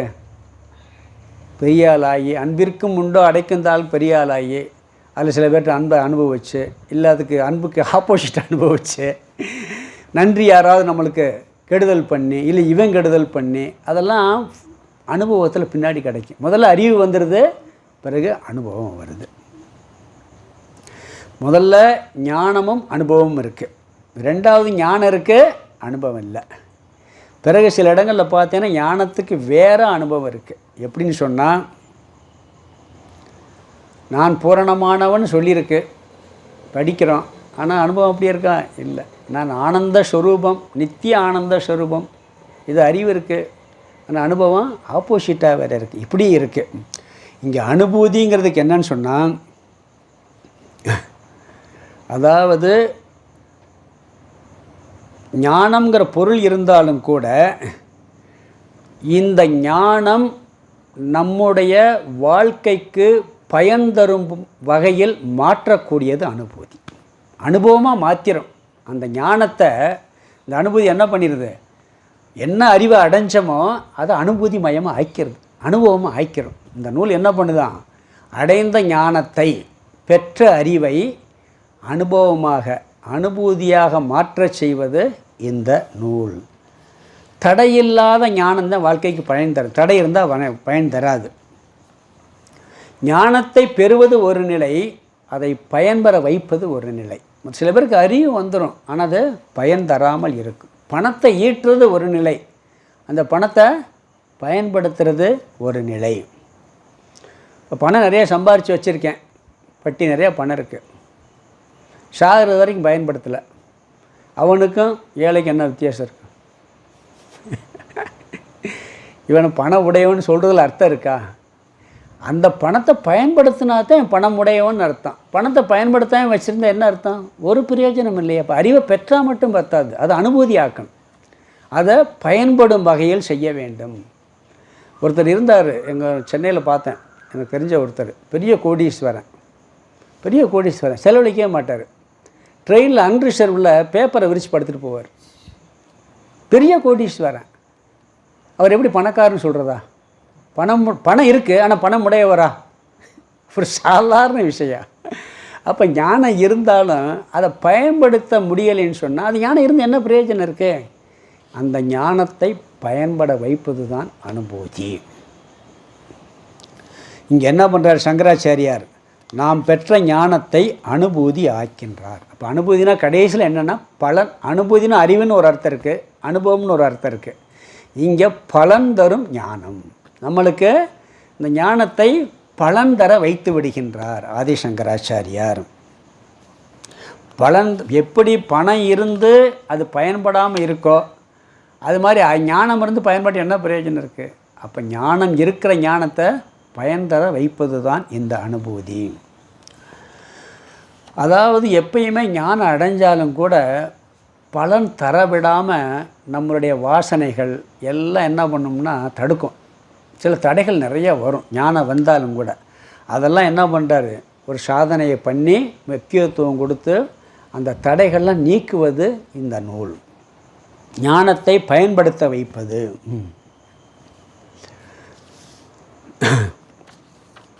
பிறகு அபரோக்ஷம். அனுபூதிங்கிற வார்த்தையை பார்த்துட்டோம். பிறகு அபரோக்ஷம்னு ஒரு வார்த்தை இருக்குது. பிரத்யக்ஷம்னு ஒரு வார்த்தை கேட்டிருக்கோமா இல்லையா? பரோட்சம்னு ஒரு வார்த்தை கேட்டிருக்கோம். பிரத்யக்ஷம்னு ஒரு வார்த்தை, பிறகு பரோட்சம்னு ஒரு வார்த்தை, பிறகு அபரோக்ஷம்னு ஒரு வார்த்தை இருக்குது. பிரத்யக்ஷம்னா என்ன? நம்மளுடைய இந்திரியங்களுக்கு நேரடியாக விஷயமான பிரத்யக்ஷம். இப்போ நான் உங்களெல்லாம் பார்த்துக்கிட்டு இருக்கேன், இது பிரத்யக்ஷம். என் முன்னாடி இருக்கிறீங்க, நான் சொல்கிறத நீங்கள் கேட்குறீங்க, பிரத்யக்ஷமாக கேட்டுக்கிட்டு இருக்கீங்க. 5 இந்திரியங்கள் மூலமாக நேரடியாக அனுபவிக்கக்கூடிய விஷயங்கள் பிரத்யக்ஷ விஷயம். சரி, இங்கே வந்தாச்சு, இதெல்லாம் பிரத்யக்ஷம். இப்போ வீட்டிலேருந்து வந்திருக்கீங்க, வீடு பிரத்யக்ஷமா பரோட்சமா? இங்கே வந்தாச்சுன்னா வீடு பரோட்சம், இங்கே வந்தாச்சுன்னா நம்ம ரூம்பு பரோட்சம். அது நம்ம கண்ணு முன்னாடி இல்லை, ஆனால் அதை பற்றி அறிவு இருக்குது, ஆனால் பரோட்சமாக இருக்குது, இந்திரியங்களுக்கு விஷயமாக இல்லை. சொர்க்கலோகம் என்னது? பரோட்சம். அதை பிரத்யக்ஷம் ஆகணும்னா என்ன ஆகணும்? சாகணும். அது அங்கே போவோமான்னு தெரியாது. தெரியுமா? அங்கே போவோம் தெரியுமா? தெரியாது. டெல்லி இங்கே இருக்க பரோட்சம்தான். ரிஷிகேஷை பற்றி அறிவு இருக்கும், ஆனால் நம் போலன்னா அது பரோட்சம். பிரத்யக்ஷங்கிறது இந்திரியங்களுக்கு நேரடியாக பார்த்து அறியக்கூடிய அறிவு, இது பிரத்யக்ஷ அறிவு. பரோட்சங்கிறது நம்ம கண்ணு முன்னாடி இல்லை, எங்கேயோ இருக்கும், ஆனால் அதை பற்றிய சில அறிவுகள்லாம் இருக்கும், இது பரோட்சம், இந்திரியங்களுக்கு அப்பால் உள்ளது. பிறகு கடவுள் இருக்காருன்னு சொல்கிறாங்க, ஒன்றும் தெரியலை, தெரிகிற வரைக்கும் பரோட்சம்தான், தெரிஞ்சுன்னா பிரத்யக்ஷம் ஆயிடுறது. பிறகு இனியொன்றும் இருக்கிறது. எப்படின்னு சொன்னால், ஒன்று அனுபவிக்கிறோம், இன்னொன்று அனுபவிக்காமல் இருக்குது, ரெண்டு தான் நம்ம பார்க்குறோம். ஆனால் இன்னொன்று இருக்குது. எப்படின்னா, நான் சொல்கிறான் ஒரு வார்த்தை, நான் பார்க்கிறேன் ஞானேந்திரியம், நான் நடக்கிறேன் கர்மேந்திரியம், நான் சிந்திக்கிறேன் மனம் அந்த கரணம், இந்த மூணுலேயும் நான் ஒரு வார்த்தை வருது. பிறகு நான் இருக்கிறேன்னு ஒரு வார்த்தையும் சொல்கிறோம், நான் இருக்கிறேன். இந்த நான்கிறத ஏதோ ஒன்று உணர்ந்து தான் நம்ம சொல்லிக்கிட்டு இருக்கோம், சொல்கிறோமா இல்லையா? இந்த நான் என்பது பிரத்யக்ஷமா பரோட்சமா? இந்த நான் இருக்கிறேன் என்பது பிரத்யக்ஷமா பரோட்சமா?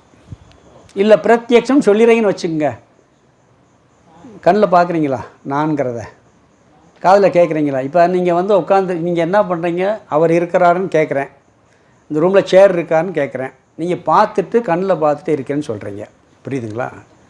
அவர் இருக்காரான்னு கேட்குறேன், பார்க்குற இருக்காரு, இல்லை இல்லைன்னு சொல்கிறீங்க.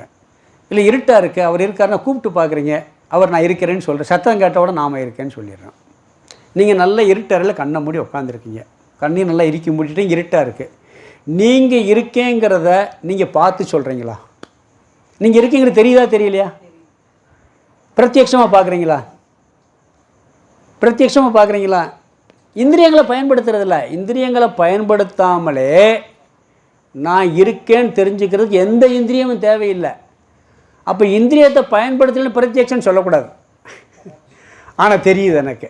இப்போ பரோட்சமான எங்கேயோ இருக்குன்னு எங்கேயும் இல்லை, எங்கே தூரத்தில் இல்லை. பரோட்சம் அல்ல, பிரத்யக்ஷம் அல்ல, ஆனால் தெரியுது, அறிகிறேன். நான் என்னவா இருக்கேங்கிறது ரெண்டாவது விடுங்க, நான் இருக்கேங்கிற உணர்வு எனக்கே தெரியுதே. அப்போ எனக்கு தெரியுது, இந்திரியங்களில் பார்க்கல, நான் அபரோட்சம் சொல்லிடலாம், இது பரோட்சம் சொல்லிடலாம்னா பரோட்சம் அல்ல, அதுக்கு பேர் பரோட்சம். சேர்த்தாச்சுன்னு நினச்சே, பரோட்சத்துக்கு முன்னாடி சேர்த்தாச்சு எனக்கு எதிராயிரும். பரோட்சம்னா பரோட்சம் அற்றது. பரோட்சம் அற்றது எது? நான், அகம். நான் என்பது தூரத்தில் இருப்பதல்ல, அதே நேரம் இந்திரியங்களால் அறிவதும் அல்ல, ஆனால் இருக்கின்றேன். புரியுது அபரோக்ஷம் வார்த்தைக்கே? அதைத்தான் நம்ம தெரிஞ்சுக்கிற போகிறப்ப பரோக்ஷம் அப்படிங்கிற வார்த்தை இது. அதனால தான் சுயமாக விளங்கி கொண்டிருக்கிறது. நம்மளுக்கு நான் இருக்கிறேங்கிறதுக்கு எந்த இந்திரியமும் தேவையில்லை, எதுவுமே எனக்கு தேவையில்லை. லைட்டு தேவையில்லை, இருட்டு தேவையில்லை, யார் கூப்பிட்டு நான் இருக்கேனான்னு தெரிஞ்சுக்கிறேன்னு அவசியம் இல்லை. நான் இருக்கிறேன் என்பது தனியாக தெரியுது. அதனால் அபரோக்ஷம் அற்றது, இது பரோட்சம் அற்றது அபரோக்ஷம். ஏன் அபரோக்ஷம் சொல்கிறோம்னு சொன்னால், அதுக்கு ஒரு உதாரணம் சொன்னால் புரியும். வேதாந்தத்துக்கு பிரம்மனுக்கு ஒரு லட்சணம் சொல்கிறாங்க. ஆதிசங்கரர் என்ன சொல்கிறாரு? அத்வைதம். துவைதத்துக்கு முன்னாடி போட்டாச்சுன்னா அத்வைதம். இரண்டு, அத்வைதம் என்ன? இரண்டாக உள்ளது. அத்வைதம்னா இரண்டு அற்றது. ஒன்றுன்னு சொல்ல வேண்டியானே, ஒன்றுன்னு சொல்லிட்டு போகலாம்ல. ஏன் ஒன்றுன்னு சொல்லலைன்னு சொன்னால், இது ஒன்று இருக்குன்னா இன்னொன்று இருக்குன்னு சொல்லிடுவோம். இந்த பிரம்மன் ஒன்று இருக்குன்னா அப்போ இன்னொரு பிரம்மன் தனியாக இருக்கா? வாழைப்பழம் கேஸ் கேட்டேன், ஒரு வாழைப்பழம், ரெண்டு வாழைப்பழம், இந்த ஒரு வாழைப்பழம் இன்னொரு வாழைப்பழம் எங்கே நினைக்கிறேன், அதுதான் எதுவும்பா. அது மாதிரி ஒரு பிரம்மன்னா இன்னொரு பிரம்மன் இருக்கான்னு கேள்வி வந்துடும். அதனால் என்னென்னா, அது மட்டும் இல்லை, ஒன்றை கட் பண்ணி ரெண்டாக்கிற முடியுமா? முடியாதா? ஒரு பொருள் இருக்குது, அது ரெண்டாக உடைச்சா ரெண்டு பொருள் ஆயிரும், அரை அரையாயிரும். அப்போ ரெண்டு ஆக்கிடலாம், 4 ஆக்கலாம், 8 ஆக்கலாம். அப்போ ஒன்றுன்னு சொன்னால் அது 2 ஆக்க முடியும்னு ஆயிரும். இங்கே அத்வைத்தம்னா 2 ஆக்க முடியாதது, புரியுதுங்களா? 2 அப்போ சேர்த்த உடனே துவைதம் அற்றது, 2 ஆக்க முடியாதது. ஏன் ஒன்று? அதனால் ஏகம் ஏவம் அத்விதீயங்கிறார். பிரம்மனுக்கு லட்சணம் சொல்லும்போது பார்த்தீங்கன்னா உபனிஷத்தில் வரும், ஏகம் ஏவம் அத்விதீயம் பிரம்ம. அது ஒன்று சொல்கிறாரு. இன்னொன்று இருக்குன்னு சொல்லிடுவேன், ஒன்று மட்டும். சரி, ஒன்று ரெண்டு ஆக்கிடலாம், அத்விதீயம். இரண்டு ஆக்க முடியாது. எப்படி சொல்கிறார் லட்சணம் பாருங்கள். உபனிஷத்தை எப்படி அழகாக சொல்லுது பாருங்கள். ஏகம்னு சொல்கிறார் முதல் வார்த்தை, ஒன்று. அப்போ இன்னொன்று இருக்கா, ஏவம், ஒன்று மட்டும்தான். சரி, அதை உடச்சி ரெண்டு ஆக்கிடலாமா, ரெண்டு ஆக்க முடியாது, அத்விதீயம். எப்படி பாருங்கள், எவ்வளோ அழகாக லட்சணம் கொண்டு போகிறாங்க. இது உபனிஷத் வாக்கியம், ஏகம் ஏவம் அத்விதீயம். அப்படி இரண்டு ஆக்க முடியாது எப்படின்னு சொல்கிறோமோ அது மாதிரி இங்கே பரோட்சம் அற்றது, அபரோக்ஷம். எங்கேயோ இல்லை, எங்கேயோ இல்லைன்னா அப்போ எங்கே இருக்குது, இங்கே தான் இருக்குது. இங்கேயே இருக்குன்னா பார்க்க முடியுமான்னா பிரத்யக்ஷம் அல்ல. எப்படி பாருங்கள், எந்த வார்த்தையை யூஸ் பண்ணுறாங்க. பிரத்யக்ஷத்துக்கே அபரோக்ஷம்னு சில பேர் சொல்கிறது உண்டு, நம்மளையே தெரிஞ்சுக்கிறதுக்காக. அபரோக்ஷத்துக்கும் பிரத்யக்ஷம் ஒரு வித்தியாசம் இருக்குது. பிரத்யக்ஷங்கிறது இந்திரியங்களால் பார்த்து தெரிஞ்சுக்கிறது. பார்க்காமையே நம் முன்னாடியே இருப்பது, நம்மளோடு இருப்பது அபரோக்ஷம். இங்கே ஆத்மா பிரத்யக்ஷம் அல்ல, புலன்களால் அறியக்கூடியது அல்ல. கீதையிலே வருது, இந்திரியங்களுக்கு எட்டாதது, மனதால் அறிய முடியாது, எல்லாம் சொல்கிறோமா இல்லை. அப்போ பிரத்யக்ஷம் அல்ல. சரி, நம்மளை விட்டு எங்கேயோ தூரத்தில் போய் இருக்கான்னு சொன்னால் பரோட்சமும் அல்ல. ஆனால் தெரியுது, அந்த உணர்வு மயமாக இருக்கும். இமைப்பொழுதும் என் நெஞ்சில் நீங்காதான் தாழ்வாங்க. ஒரு செகண்டு கூட நம்மளை விட்டு போனதில்லை. உடலை விட்டு போயிடுறோமே, போனாலும் நம்மளோட தான் வருது. இல்லை, உடல் தான் போயிடுறதே வழியே நாம் அழிகிறது இல்லை. அப்படி எப்பொழுதுமே பரோட்சமாக இல்லாமல் பிரத்யக்ஷமாக இல்லாமல் சுயமாக பிரகாசித்து கொண்டு தெளிவாக விளங்கி கொண்டிருக்கக்கூடிய தத்துவம் அபரோக்ஷம். அது என்னன்னு சொன்னால் அதுதான் ஆத்ம தத்துவம். அபரோக்ஷத்து கடைசி என்னன்னா, அபரோக்ஷம் யார், நான் தான். நான் தான் அபரோக்ஷமாக இருக்கேன், வேறு யாரும் இல்லை. நான் யார், பிரம்மன். நான் யார், ஆத்மா. அப்போ அபரோக்ஷம்னு என்ன அர்த்தம், பிரம்மன் ஆத்மான்னு சொல்கிறேன்.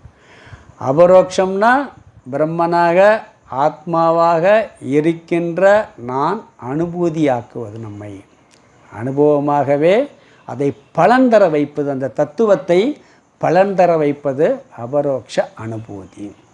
புரியுதா? அனுபூதினா என்ன, அபரோக்ஷம்னா என்னன்னு பார்த்தோம். இந்த புஸ்தகம் படிச்சுக்கிட்டு இருக்கேன், இது பிரத்யக்ஷ அனுபூதி. புரியுதுங்களா? வீட்டில் ஃபோனை வச்சுட்டு வந்துட்டேன், அது பரோட்ச அனுபூதி. அது தெரியும், ஆனால் பரோட்சமாக இருக்குது. ஆனால் இது என்னென்னா ஆத்மாவை பற்றிய ஞானம், அபரோக்ஷ அனுபூதி. ஆத்ம ஞானம்னு பேர். கடைசியில் பார்த்தா அபரோக்ஷம்னா ஆத்மா, அனுபூதினா ஞானம்னு ஒரு பேர். அதேனா அனுபவத்தில் நம் பலன் தரக்கூடிய ஞானம், அபரோக்ஷ அனுபூதி. ஆத்ம போதம் இருக்குது. ஆத்மான்னு அபரோக்ஷம்னாலும் ஆத்மானாலும் ஒன்று, போதம்னாலும் அறிவு தான். இங்கே அனுபூதிங்கிற ஒரு வார்த்தையை பயன்படுத்துகிற. ஆத்மபோதம் சங்கரர் எழுதுன்னு சொல்லுவோம் நம்ம. அதனால் ஆத்ம ஞானம்தான். தூரத்திலும் இல்லை, நம் முன்னாலும் இல்லை, ஆனால் எப்பொழுதும் எனக்குள் தெளிவாக தெரிந்து கொண்டிருக்கின்ற ஆத்மாவை பற்றிய ஞானம். அந்த ஞானம் நம் மயமாகி நமக்கு பலனை தரும்படி செய்வது இந்த நூல். அதனால் இதற்கு பெயர் அபரோக்ஷ அனுபூதி என்று பெயர். இதுதான் இன்ட்ரோடக்ஷன். இந்த நூலை பற்றிய சுருக்கமான கருத்து. ஏன்னா இந்த அனுபந்த சதுஷ்டயம் சாதனசம் உள்ளே வரப்போகுது. அதனால் நம்ம இன்னி அடுத்து முதல் ஸ்லோகத்தை பார்க்க ஆரம்பிச்சிடலாம். இந்த ஸ்லோகம் இப்போ படிச்சுட்டோம் நம்ம. ஸ்ரீஹரியும் பரமானந்தம் உபதேஷ்டாரம் ஈஸ்வரம் வியாபகம் சர்வலோகானாம் காரணம் தம் நமாம் யகம். இது ஒரு பிரார்த்தனை ஸ்லோகம். இந்த ஸ்லோகம் என்ன ஸ்லோகம், பிரார்த்தனை ஸ்லோகம். பிரார்த்தனை எதுக்கு செய்யணும், பிரார்த்தனை எதற்கு செய்ய வேண்டும், எப்படிப்பட்ட பிரார்த்தனை செய்ய வேண்டும், யார் பிரார்த்தனை செய்வது, யாரிடம் பிரார்த்தனை செய்வது, 4 விஷயம் பார்க்கலாம் பிரார்த்தனையில். புரியுதா? பிரார்த்தனை எதுக்கு பண்ணணும், சாமி கும்பிடணும்னு சொல்கிறேன். எதுக்கு போய் சாமி கும்பிட்றேன், நாஸ்தியர்கிட்ட கேட்டால் எதுக்கு சாமி கும்பிட்றேன்னு கேட்பான். எதுக்கு கோயிலில் போய் சாமி கும்பிட்றேன் கேட்குறாங்களா இல்லைங்களா? அது மாதிரி பிரார்த்தனை இங்கே எதுக்கு, இந்த நூலில் படிக்கும்போது பிரார்த்தனை எதற்கு, ஏன் எதுக்காக பிரார்த்தனை செய்யணும், அந்த பிரார்த்தனை எப்படிப்பட்ட பிரார்த்தனையாக இருக்க வேண்டும், யார் பிரார்த்தனை செய்வது, யாரிடம் பிரார்த்தனை செய்வது, 4 விஷயம் இருக்குதுல்ல. இங்கே முதல்ல எதற்கு பிரார்த்தனை செய்யுதுன்னு பார்க்கலாம். அதாவது பொதுவாக பிரார்த்தனைங்கிறது சாதாரண உலக மக்கள் எப்படின்னு சொன்னீங்கன்னா, கஷ்டமாக இருக்கும்போது, துயரமாக இருக்கும் பொழுது அந்த துயரம் நீங்கணுங்கிறதுக்காக முதல்ல பிரார்த்தனை பண்ணுவாங்க ஃபஸ்ட்டு. பிறகு என்ன பண்ணுவாங்கன்னா சுகத்துக்காக பிரார்த்தனை பண்ணுவாங்க. முதல்ல கஷ்டம் போகணும், பிறகு சுகம் வரணும். காமனாக ஒரு பிரார்த்தனை இருக்குது. எப்படின்னா, எந்த ஒரு காரியம் தொடங்கினாலும் அது தடையில்லாமல் நடக்கிறதுக்கு ஒரு பிரார்த்தனை உண்டு. பண்ணுறோமா இல்லையா? வீடு கட்ட போகிறோம், பூமி பூஜை எதுக்கு, கிரக பிரவேசம், எதாக இருந்தாலும் ஒரு பூஜை பண்ணி ஆரம்பித்தா அந்த விஷயம் தடையில்லாமல் நடக்க வேண்டும்ங்கிறதுக்காக. அதாவது ஒரு விஷயத்தில் மட்டும் தடையை விட்டுட்டு வந்துடலாமா, அந்த விஷயம் முடிக்காமல். எப்படி தெரியுமா? ஒரு பெரிய ஹோமம் பண்ணுறோம், பெரிய சம்பாரிச்சுக்கிட்டு இருக்கோம், முயற்சி பண்ணிக்கிட்டு இருக்கோம், அதெல்லாம் தடையெல்லாம் நடந்துக்கிட்டு போகலாமா? வைராக்கியம் வந்துருச்சுன்னு வச்சுக்கோங்களேன், வேணான்னு தூக்கி போட்டு வந்தால் தப்பு இல்லையா? எந்த நிமிஷம் வேணாலும் தூக்கி போட்டு வரலாம். தடை இருந்தால் தப்பு கிடையாது, அது தடைப்பட்டால் தப்பு இல்லையா? வைராக்கியம் வரணும். அது வரைக்கும் எந்த விஷயமே தடை இல்லாமல் போகணும். இங்கே எப்படின்னு சொன்னால், குருவானவர் இந்த நூல் தடையில்லாமல் எழுதி முடிக்கப்பட வேண்டுங்கிறக்காக பிரார்த்தனை பண்ணுறார். சரி, அவர் எழுதி முடிக்கிறதுக்கு பிரார்த்தனை பண்ணிட்டு போட்டோம், நம்மளுக்கு எதுக்கு இந்த சுலோகம்? அவர் எழுத ஆரம்பிச்சிருக்காரு, அபரோக்ஷனும் எழுத ஆரம்பிச்சிருக்கிறாரு. அப்போ கடவுளை பிரார்த்தனை பண்ணுறாரு, இந்த நூலை எழுதி முடிக்கும்போது தடையெல்லாம் எழுதி முடிக்கணும்ட்டு. நாம் எதுக்கு இதை இந்த பிரார்த்தனை சுலோகம் படிக்கணும்னா, 2 விஷயம் இருக்குது. நாமளும் தடையில்லாமல் படித்து முடிக்க வேண்டும். சாமி கிளாஸ் சென்னையில் நடக்கிற வருஷக்கணக்காக நடக்க பார்த்துருக்கேன். அப்போ ஆரம்பத்தில் ஒரு 50 பேர் வருவாங்க. கிளாஸ் ஆரம்பிக்கும் போது 1 வருஷம் வகுப்பு நடக்கும். முடிகிறம்போது 50 பேர் இருப்பாங்க.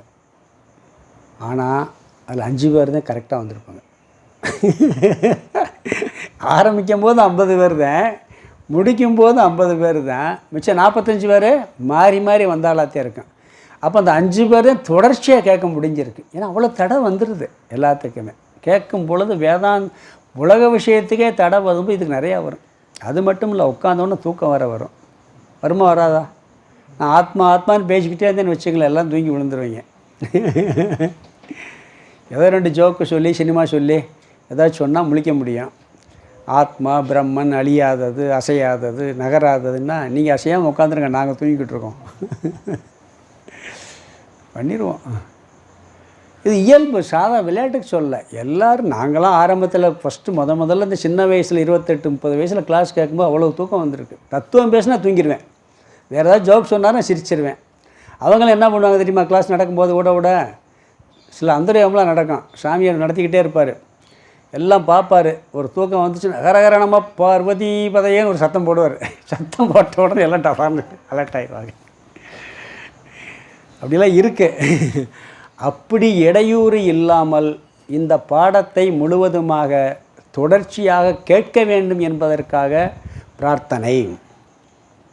அவர் தடையில்லாமல் எழுதி முடிப்பதற்காக பிரார்த்தனை செய்தார். சிஷ்யர்கள் தடையில்லாமல் இதை கேட்டு முடிக்க வேண்டும் என்பதற்காக பிரார்த்தனை.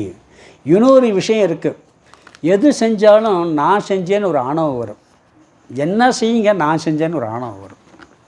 பிரார்த்தனையோடு செஞ்சீங்கன்னா, நான் முயற்சி பண்ணேன், எனக்கு கடவுள் அனுகிரகம் பண்ணிட்டார், அவர் அனுகிரகத்தினால் முடித்தேங்கிற ஒரு புத்தி வரும். அப்போ இந்த நான் செஞ்சேங்கிற ஒரு ஆணவமும் குறையும். பிரார்த்தனை அது ஒரு பெரிய பலன் இருக்குது. பிரார்த்தனையோட கடவுள் அனுகிரகத்தோடு செய்யும் பொழுது இந்த ஆணவம் நம்மளுக்கு குறையும். ஆணவம் இல்லாமல் செய்யணும். அதனால் அதுக்காக சொல்லியிருக்கிறார், பிரார்த்தனை பண்ண வேண்டும். இந்த ஆணவங்கிறது ரொம்ப ரொம்ப முக்கியம். ஏன்னா அந்த ஒரு சினிமா படத்தில் கூட ஒரு வரும், சக்தி லீலைன்னு ஒரு சினிமாவில் சிவபெருமானுக்கே ஆணவம் வந்துடும். எப்படின்னா அவர் என்ன அசுரலாம் அழிச்சிட்டு வருவார். அசுரர்கள்லாம் அழிச்சிட்டு வந்த உடனே அசுரர்களை அழித்த சிவபெருமான் வாழ்க வாழ்கன்னு இந்த படைகள்லாம் அந்த அடியார்கள் கத்திக்கிட்டே வருவாங்க. சக்தி பார்த்து சிரிக்கும். சிரித்த உடனே என்ன சொல்லுவார், சிவபெருமானுக்கு வந்து கோபம் வந்துடும். நான் எவ்வளோ பெரிய அசுரர்லாம் அழிச்சிட்டு வந்திருக்கேன், நீ சிரிக்கிறியேன் பாப்பில். உடனே இவர் சொல்வார், சக்தி சொல்லும், சாதாரண மனுஷர்களே நான் சொன்ன காரியத்தை சொல்லி பெருமைப்பட மாட்டாங்க, நீங்கள் ஈசன், நீங்கள் போய் இப்படி எல்லாத்தையும் புகழ்பாட சொல்கிறீங்களேன்னு சொன்ன உடனே சண்டை வந்துடும். சண்டை வந்து வாதம் முத்தும், சக்தி இல்லையேல் சிவமில்லை, சிவமில்லையேல் சக்தி இல்லை, நீ பெரியாளா நான் பெரிய ஆறு, சண்டை போட்டு கோச்சு ஓடி போயிடும். இவர் சிவனேன்னு உட்காந்துக்குவார், அதுவும் சிவனேன்னு ஏன்னா உட்காந்துருவார். உட்காந்தவுட என்ன ஆகுதுன்னு சொன்னால் அதனுடைய தாத்பரியம் தத்துவ ரீதியாக வேறு அர்த்தம் இருக்குது. அதாவது சிவன் எப்பொழுதும் அமைதியாக இருப்பார், சக்தி சேர்ந்தாச்சும் ஆற்றல் வரும். இனியொரு பண்பு என்னன்னு சொன்னீங்கன்னா, ஆண்டவனுக்கே ஆணவம் வந்தால் ஆற்றல் அகன்று விடுங்கிறது தான். ஆண்டவனுக்கே ஆணவம் வந்தால் அவருடைய சக்தி போயிடுது, ஆற்றல் அகன்று விடுகிறது. அந்த பண்பு அதில் உணர்த்தப்படுது. அப்படி நம்ம பிரார்த்தனை இல்லாமல் படித்தா செஞ்சால் என்னதான் வெற்றி அடைஞ்சாலும் கடவுள் அணுகிறதுல நான் தான் பண்ணனேங்கிற ஒரு புத்தி வரும். அது குறைவதற்காகவும் பிரார்த்தனை செய்ய வேண்டும். நாம் படிக்கின்ற பாடம் தடங்கள் இல்லாமல் தொடர்வதற்காக, இடையூறு இல்லாமல் தொடர்வதற்காக, தொடர்ந்து படிப்பதற்காக பிரார்த்தனை. ஆணவம் இல்லாமல் படிப்பதற்காக பிரார்த்தனை. படிக்கும்போது 2 மாணவர்கள் இருப்பாங்க, ஒரு மாணவன் நல்லா புரியும், ஒரு மாணவன் கொஞ்சம் மக்கா இருப்பான், இவனுக்கு உடனே கர்வம் வந்துடும். ஏன்னா கடவுள் அனுகிரகம் பண்ணிக்கிற புத்தி வரணும், அதுவும் வரணும். அந்த கர்வமே அடங்குவதற்காக இந்த பிரார்த்தனை. அடுத்தது எப்படிப்பட்ட பிரார்த்தனை அப்படின்னா, இங்கே ஸ்லோக வடிவில் பிரார்த்தனை செய்கிறார். அதாவது நம்ம சாதாரண மக்கள் பழனிக்கு பாத யாத்திரை போகிறது, சபரிமலைக்கு மாலை போடுறது, மொட்டை அடிக்கிறது, திருப்பதிக்கு போகிறது, இப்படி நிறைய இருக்குது. பிறகு இறைவனின் புகழை பாடுதல், அதிசயத்தை கூறுதல், லீலைகளை கூறுறது, சொரூபத்தை கூறுறது, இப்படியும் ஒரு பிரார்த்தனைகள்லாம் இருக்குது. நாயன்மார்கள்லாம் பார்த்தீங்கன்னா ஒவ்வொரு வடிவத்தில் பிரார்த்தனை பண்ணாங்க. ஒருத்தர் சேவை செஞ்சே பிரார்த்தனை, ஒருத்தர் அடியாருக்கு சேவை செஞ்சு பிரார்த்தனை, இப்படி பல இருக்குது. இங்கே பொதுவாக பார்த்திங்கன்னா ஸ்லோக வடிவத்தில் ஒரு பிரார்த்தனை வச்சிருக்கிறார். அது எப்படின்னா, இந்த சாந்தி பாடம் இருக்குது பாருங்கள், அது மாதிரி சில தத்துவத்தை சொல்லியும் இருக்குது, குருவினுடைய புகழப்பாடியும் இருக்குது. இதில் எப்படிங்கிறத நம்ம உள்ளே போய் பார்க்க போகிறோம். நம்ம திருக்குறளில் கடவுள் வாழ்த்துன்னு இருக்குது, பார்த்துருக்கோம் இல்லைங்களா? அதில் பார்த்திங்கன்னா கடவுளுடைய தத்துவத்தெல்லாம் சொல்லித்தே வரும். கடவுளுடைய தத்துவத்தை வரிசையாக சொல்வார். அதாவது முதற்றே உலகும்பார், அகர முதல எழுது, முதற்றே உலகம் காரணமானவன் பார், பிறகு வாளறிவன் பார், எல்லாவற்றையும் அறிந்தவன் பார். ஒவ்வொன்றா பார்த்தீங்கன்னா இருக்கும். மலர்மிசை ஏகினான், நம்ம மனசில் எப்பயுமே குடி கொண்டு இருக்கக்கூடியவர். வேண்டுதல் வேண்டாமை இலான், இதெல்லாம் கடவுளுக்கு. இருள் சேர் இருவினை சேராதவன், தனக்கோமை இல்லாதவன், இதெல்லாம் பார்த்திங்கன்னா வேதாந்த லட்சணத்தை அப்படியே வரிசையாக சொல்லிட்டு. என் குணத்தான், பிறவி பெருங்கடல் நீந்தார் இறைவன்கிற வார்த்தை கடைசியில் சொல்வார். இறைவன் அடி சேர, இறைவன்னா எல்லா காலத்திலும் இருப்பவர்னு அர்த்தம். இப்படி அவருடைய அந்த சொரூபத்தை சொல்லி வழிபடுறது உண்டு, தன்னுடைய குலதெய்வத்தை வழிபடுறது உண்டு. இப்படி பிரார்த்தனைகள் நிறைய வகைகள் இருக்குது. அதெல்லாம் வரிசையாக இங்கே சொல்லிக்கிட்டே வர்றார். பிறகு யார் பிரார்த்தனை செய்வதுன்னா, இங்கு குரு எழுதி முடிக்க பிரார்த்தனை செய்கிறார். சிஷ்யன் நம்ம இதை படித்து இதனுடைய பலனை பெற வேண்டும் என்பதற்காக பிரார்த்தனை. பிறகு யாரிடம் பிரார்த்தனை செய்ய வேண்டும், இந்த பிரார்த்தனையை யாரிடம் செய்வது? இஷ்ட தேவதை பிரார்த்தனை செய்யலாம். குலதெய்வம்னு இருக்கு பார்த்தீங்கன்னா, அதை பிரார்த்தனை செய்யலாம். அனைத்துக்கும் காரணமான ஈஸ்வரன், அந்த கடவுளை பிரார்த்தனை செய்யலாம். தன்னுடைய குருவை பிரார்த்தனை செய்யலாம். பரபிரம்மத்தை பிரார்த்தனை செய்யலாம். இப்படி எல்லாமே இருக்குது. பொதுவாக இந்த விதத்தில் பிரார்த்தனை இருக்குது. இந்த ஸ்லோகத்தில் 4ஐயும் சேர்த்து சொல்லிட்டார். குலதெய்வமும் அவராகத்தான் வர்றாரு, அந்த ஈஸ்வரனும் வர்றாரு, குருவுடைய பேரும் அங்கே வந்துடுது. எல்லாம் வந்து இவர் எல்லாத்தையும் சேர்த்து பிரார்த்தனை செய்கின்றார். அதனால் இதில் வந்து இப்போ இந்த ஸ்லோகம் பிரார்த்தனை ஸ்லோகம் ஆரம்பிச்சிருக்கோம். இந்த பிரார்த்தனை ஸ்லோகத்தில் யார் பிரார்த்தனை செய்வது, எதற்காக பிரார்த்தனை செய்வது, யாரிடம் பிரார்த்தனை செய்வது அப்படிங்கிறலாம் பார்த்துருக்கோம். இதை பற்றிய விளக்கத்தையும் நம்ம அடுத்த வகுப்பில் கொஞ்சம் விரிவாக பார்க்கலாம். ஓம் பூர்ணமத பூர்ணமிதம் பூர்ணாத் பூர்ணமுதச்யதே பூர்ணஸ்ய பூர்ணமாதாய பூர்ணமேவாவசிஷ்யதே. ஓம் சாந்தி சாந்தி சாந்தி. ஹரி ஓம் ஆதிகுருநாத சுவாமிக்கு ஜெய்.